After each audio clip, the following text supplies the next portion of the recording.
controls your sperm? This is not. I think we're having two different arguments. I asked you a simple question. Okay, my sperm. No, I'm talking about the whole thing, not just. I'm just asking you that. I'm talking about actions. I'm talking about yelling at men. Answer it for the mic. So we all be. I control my sperm. Okay, so what Marcus is saying, if you would not give these women your attention, the women that men are impregnating without marrying, because you control your sperm. I understand that you're a man, and God, I gotta have ass, but you control who you put. You've been able to control your sperm, Trigger Mike, because you have a wife and you have kids by her. Okay, so what I'm saying. So listen to what I'm saying. Okay. You have been responsible with your sperm. It's safe to say that you've been responsible. What is going on here? Sure. Why not? I don't know. So what jump the gun, but okay. A lot of men have been responsible with their sperm. Okay. Yes. So when you're saying women have the government assistance, my question is, who is giving them their sperm? Why would you, we've talked about this before, why would you plant a seed in a ground you don't want a tree to grow? Like, come on, like we got, at this point, we're smart enough to know what sperm does. Okay. Yeah. I would hope. So I'm sorry. We are never going to disagree on, like, so put it this way, so we don't have to get on the men ultimate thing. Your body, your choice. We're going to do that like all day. We're going to go back and forth. My personal, let's talk about ultimate accountability versus personal accountability. Mm-hmm. Every man, I said this on my show, every man that has unprotected sex with a woman is committing a felony, and he must realize he's doing 18 years, at least 18 years to life. So if you commit a felony and you dip that stick, that's why I said I committed a felony. Though that's why I was like, no, I can't tell the lie. I committed a whole felony. But I had a good lawyer. I don't know. I got off. I got off. That's all. But that's the personal accountability we're talking about for men.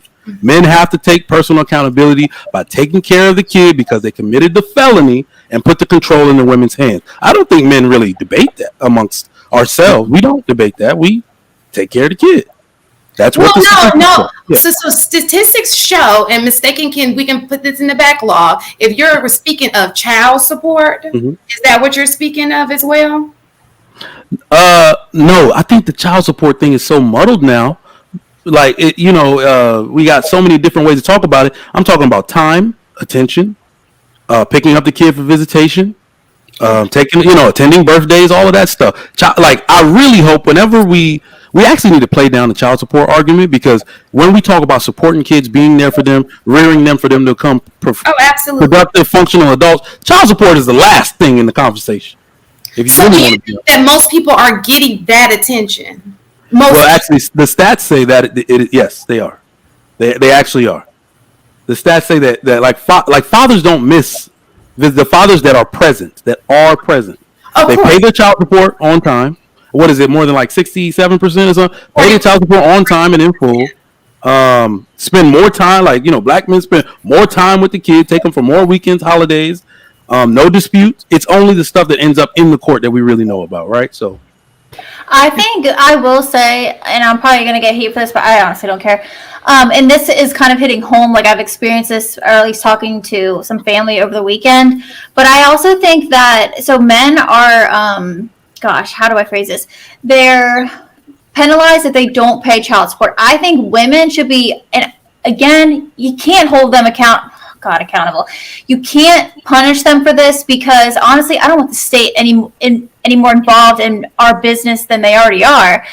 And this is where family and community comes in. But if women are just making it hell for the man to see his children, for the dads out there that actually want to be there, I think they should be punished just as much, because I agree with that. And it's like, and I think this also comes from not so much like lack of education, whatever. I'm not going to blanketly say that, but it's just crazy when you read the research of how important it is that people, like, just the role of a parent. Like, it is just so crazy, and I don't like to say everything's based on childhood, whatever, because sometimes I think people can use that, but it is so important.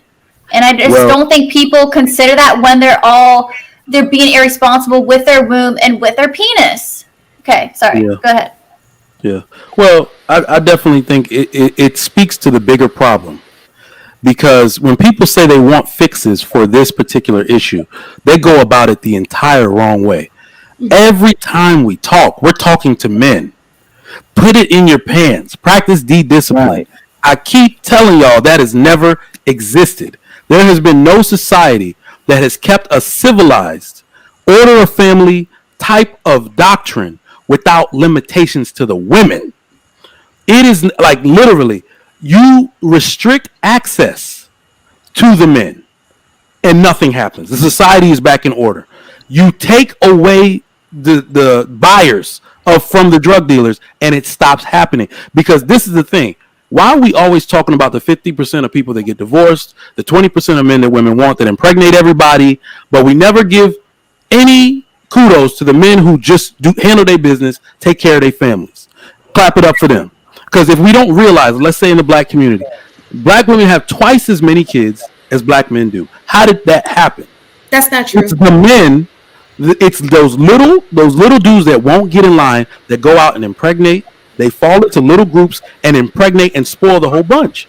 So I get no more recognition because I did things the right way. And we keep paying all the attention to those dudes.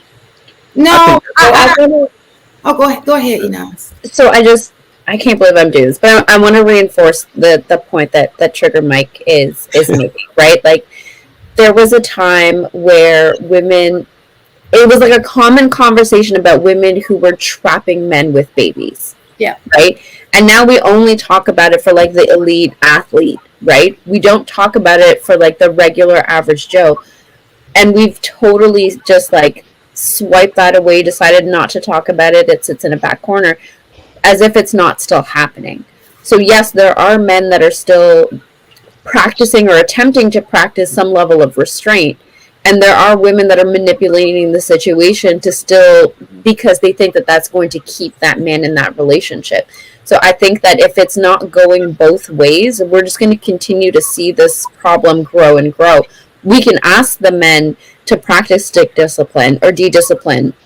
But if we're not also simultaneously having the conversation of, ladies, you need to keep your knees together, and a child is obviously, because we see it, not going to keep that man in that home, if it's not both parties being involved, then like somebody's dropping the ball, right? And we need to have the conversation at the same time for both genders.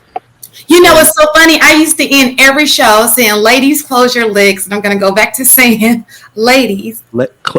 Listen, I mean, not only is she right, in every culture, they don't even worry about them. And let's just be real. Only one person has the baby. They go for the gusto every time. You can't have my daughter. She's off limits. She's not coming outside. Like, it's the simplest fix ever. It's the one thing we're not willing to do or have the conversation about in America, which is why the problem keeps happening. We've had it on the show before, several times. We believe that. Well, I do. It was some people on the panel who didn't believe that. But I believe that if everyone would just close their legs, have some standards to their vagina, it'll save a lot of stuff. You can only control you. That's the thing. Everyone listening, you can only control you. So before you blame anyone else, the system, the government, your ex-baby mama, I was going to say ex-wife, but, sometimes people are married. You can only control you. So before you blame, you better take accountability first, and then you can talk about the other person. Now, right, sorry, just so I don't want to, because Marcus is going to jump on me if I say it. But I want y'all to understand, what if we actually found a way to close up about 50% of females' legs? Chastity belts? Or snip it's going to be in the form of legislation where you take away access to No, come on, Trigger Mike. I thought you were right-leaning. Hold on. No, I'm saying it's going to be in the form of like different ways to where people start making conscious decisions. Now, we always say talk to the men, talk to the men. But if no woman or the women they want aren't putting out anymore, and only the upstanding, mature men that come seek women for marriage are the only ones getting high, like valuable women, desirable women, what would more men want to be? How could I would never jump on you for that statement, Trigger Mike. I feel like you were going to. Oh no. So look, this is what I'm really saying. When you make Trigger Mike, AP, and Marcus more cool than Future and Drake. Trigger Mike, hold on. Then you stop messing with the hoes. Exactly. When you make us more cool, when the dads are more cool than the celebrities, we fix the problem.